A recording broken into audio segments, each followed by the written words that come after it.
Hey friends, Sean Maddening here, and it is time for another episode of First Wrestling's The Clash. We've got a jam-packed episode full of fun, so let's just get to the action.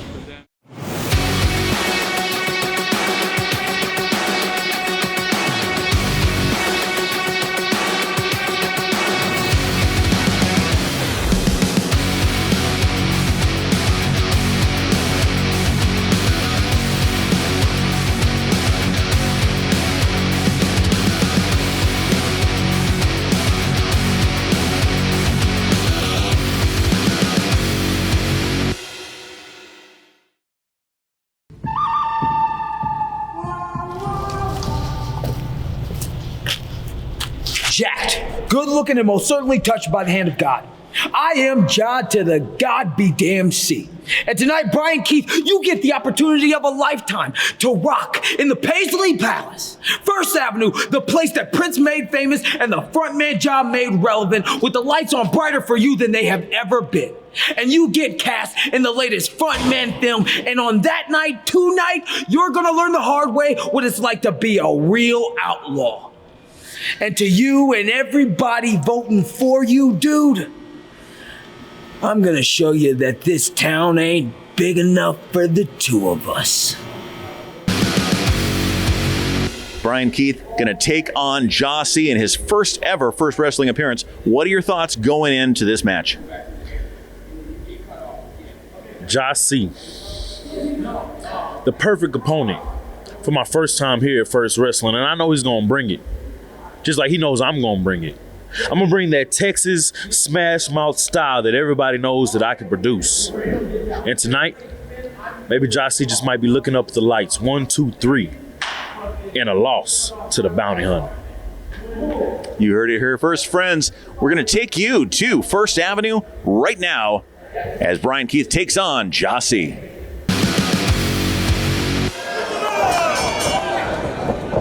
And here we go with two beasts in that ring right now. JAH-C deciding he'd rather wrestle shirtless, taking on a man in the first time I've seen him wrestle, Bryan Keith from Texas, trained by Booker T, with huge potential here in this sport. Well, if he's trained by Booker T, he's definitely got the potential. Representing Swisher House with Paul Wall and all them, still tipping on full foes, as the song says. JAH-C there had that one scouted. JAH-C definitely making a name for himself a lot recently. You talk about potential. JAH-C has that personified, but could his attitude be something that just gets in the way of him experiencing the success that you know he thinks he deserves right now? He runs his mouth so much, but in his case, he can back it up most days. Ooh. But Bryan Keith just sent him down to the canvas with that kick. Body slam. Powerful body slam, too, with that. He's a big man, this Bryan Keith. I wouldn't trifle with him. Well, I certainly wouldn't. Good. I mean, I don't know why we would suggest that we would try to go toe-to-toe with anyone on our First Wrestling run. I wouldn't even trifle with Feldman, but that's a whole other story. Well, we don't need to get into any heat in the referee locker room right now, okay? It's a small locker room, but that's just... HVAC okay? Yeah, smaller. Huge chops being exchanged right now between these two competitors. I think Bryan Keith likes it, though. He wants the chop battle. And I think JAH-C was just encouraging Bryan Keith to see if he can step up his game.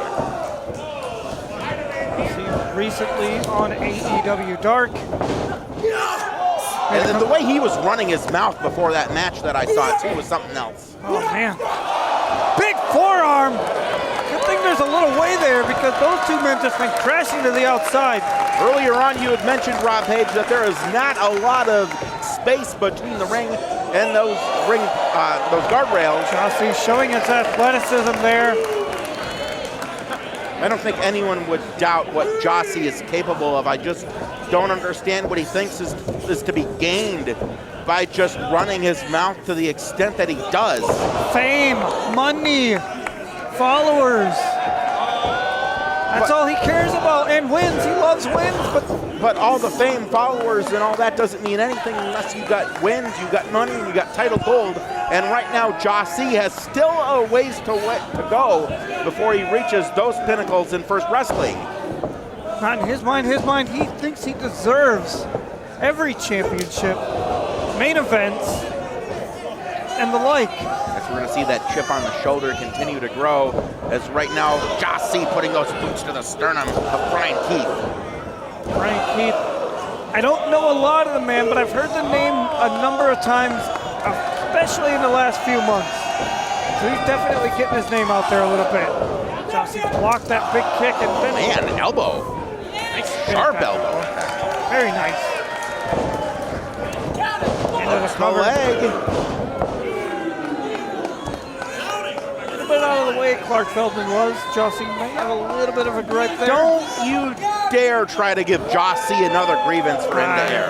You're right. He's got enough to be upset about as it is.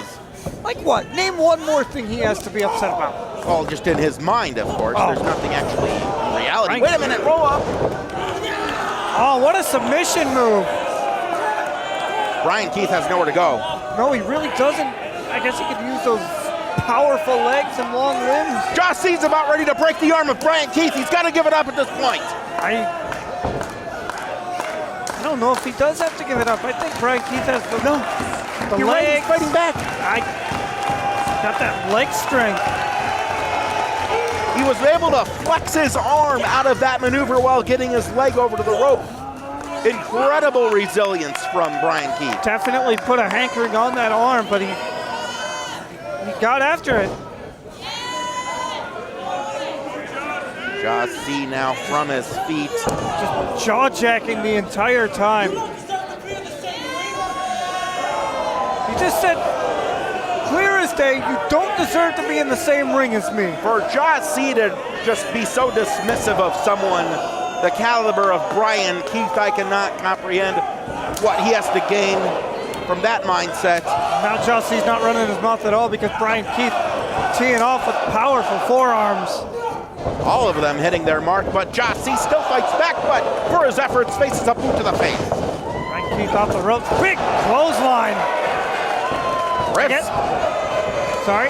No, Chris clothesline. I was going to say, I guess he's from Texas, so wouldn't it be a lariat at that point? I suppose when we look into the handbook on calling wrestling matches, that is indeed what we go by. Yes, you're right, a lariat. Throwing on up to Paul Wall and the boys. Sunset flip. JAH-C has the shoulders down. Got out of the down.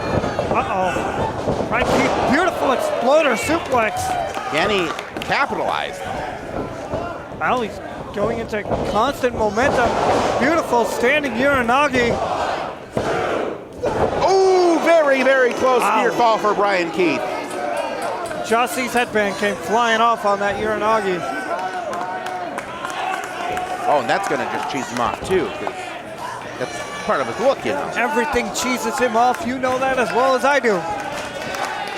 Claiming to be from Hollywood, and of course, looking to go back to Hollywood. He might just be already set to leave pro wrestling behind entirely and cash in. I don't think I could see him as the leading man. I could see him as like Denzel's friend, though.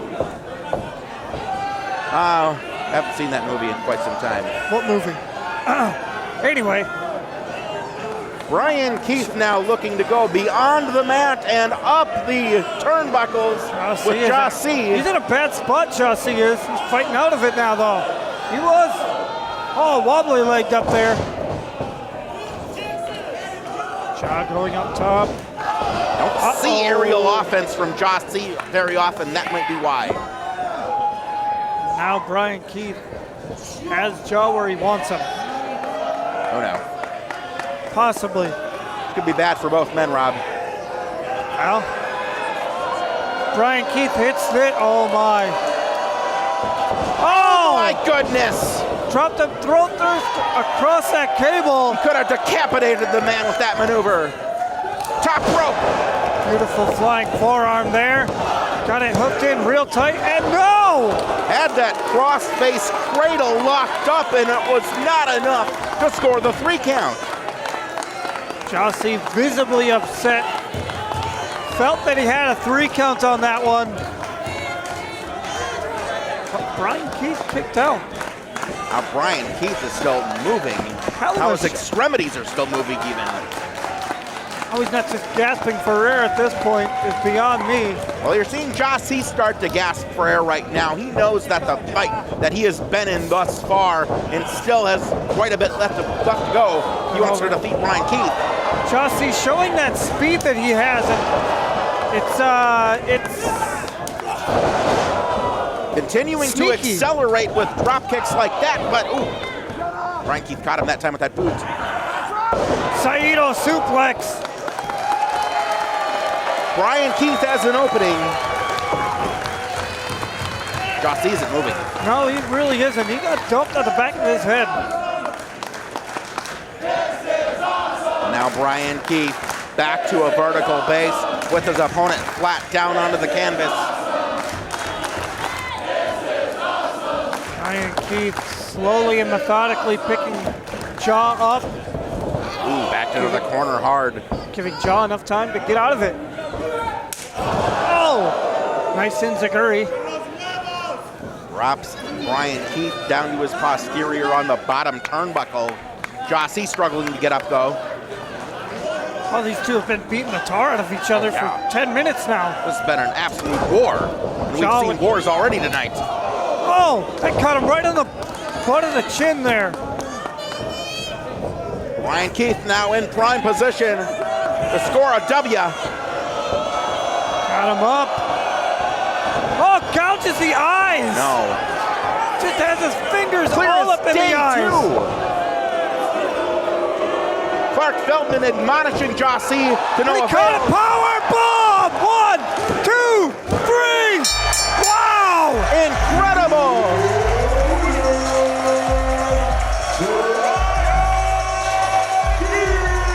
What a wrestling match we just witnessed between two awesome athletes, but one just proving to be just a tad bit better than the other on this night. Bryan Keith, wow, impressive debut here at First Avenue.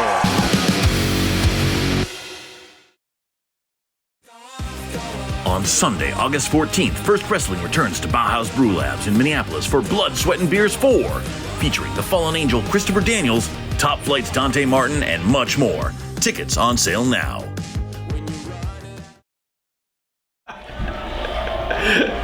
I love it that people have already dubbed this the Summer of Corbin. And first of all, let me correct you on something. The years, not just the seasons, but the years that have been mine have been great. I've been on such a roll, and the only thing I needed was one shot at this championship. I have almost done it all. I've won every championship that First Wrestling has to offer. And I was waiting for the moment where I could rub it in everyone's face, for everybody who said that I wouldn't make it. I have this now. Look at the lineage of champions. Arya Daivari, beat him. Eric Cannon, beat him. Airwolf, not only have I beaten him, but I'd beat him again. I could beat him, I could ground Top Flight if I really wanted to, just like I've beaten every single fan favorite that First Wrestling has ever thrown in my way to preoccupy me from the inevitable. Now I look forward to Bauhaus and the big one, the Mall of America.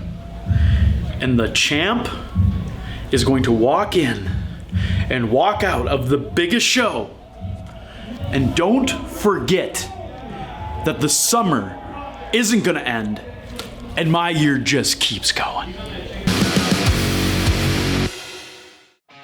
After 27 years, professional wrestling returns to the Mall of America as First Wrestling and Pepsi Zero Sugar present Saturday Night Nitro, September 10th in the Huntington Bank Rotunda. Limited tickets available now.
take on Gary Cassidy in the next matchup.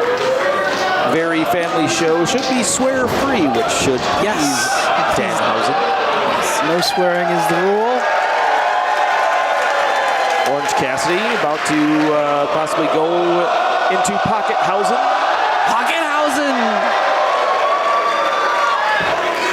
See, Danhausen came to the ring and brought his jar of teeth. And of course, Orange Cassidy had his orange juice in the corner as well. This is a chant kind of tailor-made for Danhausen.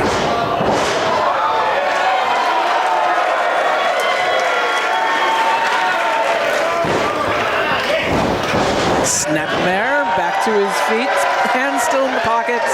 Snaphausen. Schoolhausen? Nope. Side headlock. Side headhausen. Grinding away on the headlock. Orange Cassidy still with his shades on as well. Almost taken off his feet, but no, staying up. He's got him reeling. Big shoulder tackle attempt. Trying to get the momentum to take Danhausen off his feet.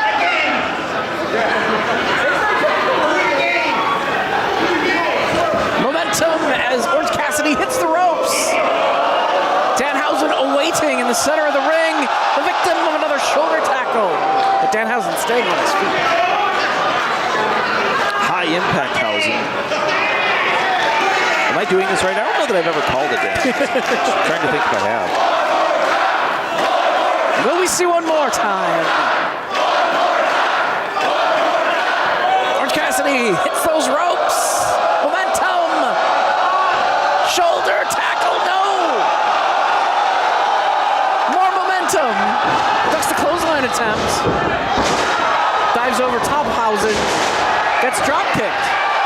And the glasses are intact. Yes, still on, hands still in pockets. To me, that's the most impressive part of anything Orange Cassidy does is the glasses staying on. Yes, the heights or the depths or whatever we want to say is how far he'll go to keep the glasses on. Danhausen unable to tip up. How do you?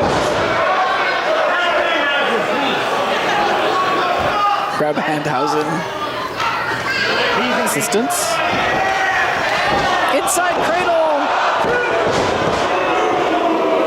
Dishonesty from Danhausen. Lured him into that trap. And off come the shades. Time to get down to business. Oh, no, he didn't.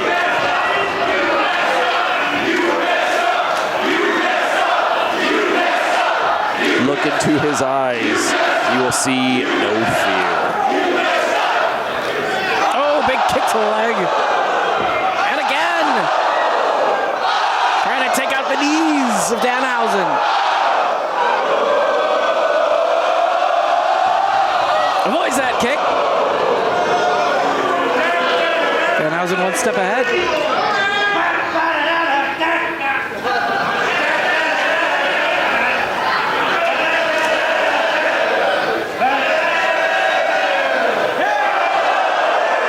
A little tequila and some kicks of his own.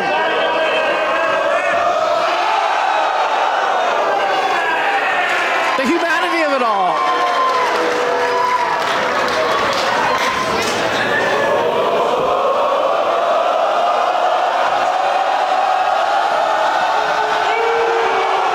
What? It's Darren Corbin. Oh, come on. Way to ruin the fun. Come on. Moore and Darren Corbin attacking both Danhausen and Orange Cassidy. There's no call for any of this. Referee telling him to get out of here. Was ruining this match. If everybody could just shut up for a minute.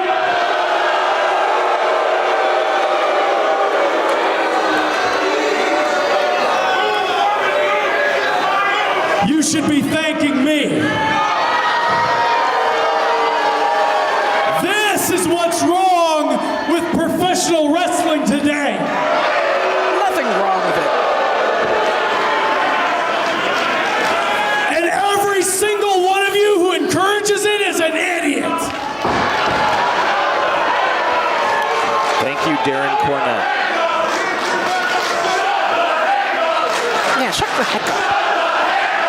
Hey, Lord.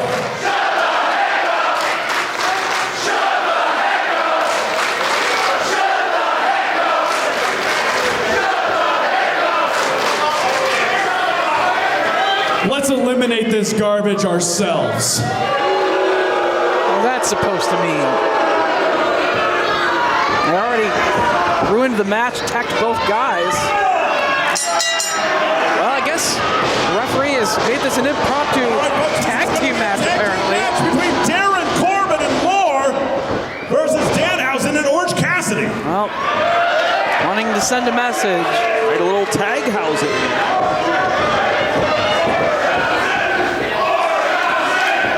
Orange-Hausen. Clothesline in the corner by Corbin. Boot from Lore. Takes Orange Cassidy off his feet. Lore has already fought once tonight, victorious over Super Atomic Thunderflaw.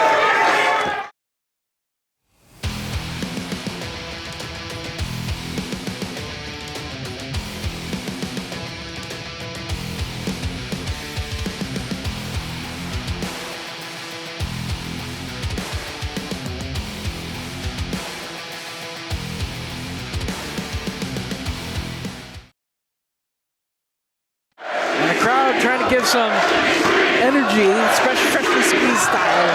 Orange Cassidy get to his corner, make a tag to Danhausen.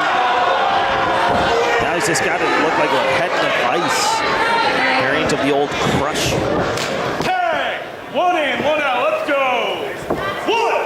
And his orange juice is actually in the corner of Lore and Darren Corbin.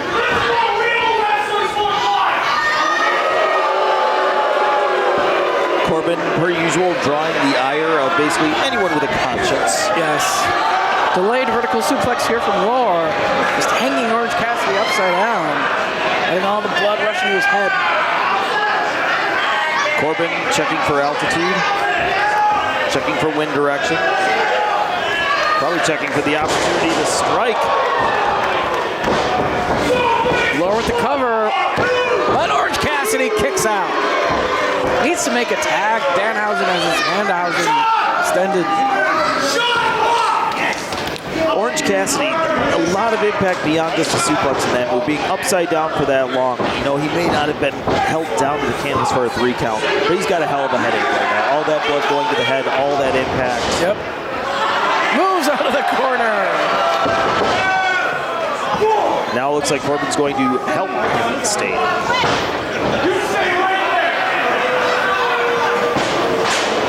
Moves out of the corner once again.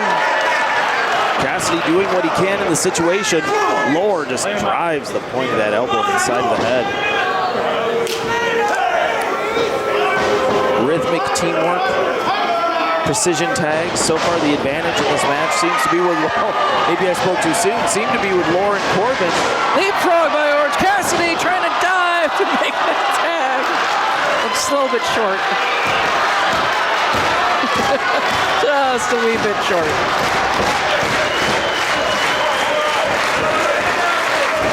Kicks Corbin off, discards him. Trying to reach Danhausen. Again, trying to kick Corbin off. And there's the Taghausen. Knee strike in the corner by Danhausen. Hook, catch. Northern Lights drives him down. He's a house in a fire. Yes, he is. Oh, and he gets caught. Black Holehausen. Orange Cassidy gets great height on the crossbody.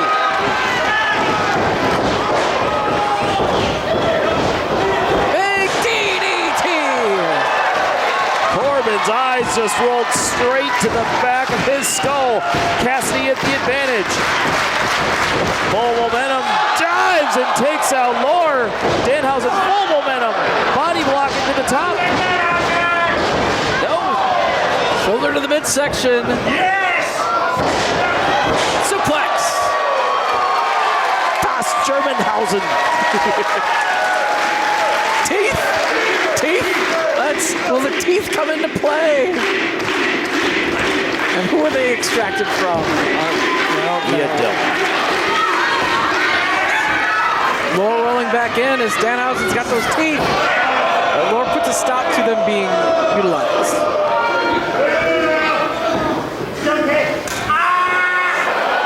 He might be the victim of a choke slam here.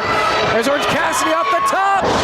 Caught by Lord. He's got a double Gooselhausen. Looking to try to goozle him. There's a double Gooselhausen for you. More boos for Darren Corbin. Sent over the top rope. Touches himself on the apron. Holding Danhausen for Lore. But they collide. Superman and Danhausen. There it is. Maybe time to pay off that double Gooselhausen.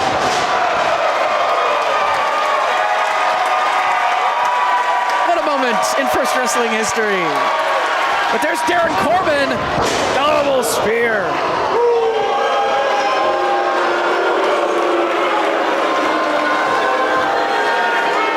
When it comes to drawing the ire of First Avenue fans, Darren Corbin reigns supreme. He's the worst. And Danhausen grabbing those teeth again. Maybe he'll be able to put them to use. Looking for the ginger snap. Danhausen hasn't scouted Hausen. And we got orange juice. Right into the face. And the teeth into the mouth. What are they doing? It's 2020. Wait a minute. Oh, there's sunglasses. Two pair of sunglasses. Super kick. Sweet chin Musichausen and a victory. Your winners, the team of Danhausen and Orange Cassidy. Hands in pockets.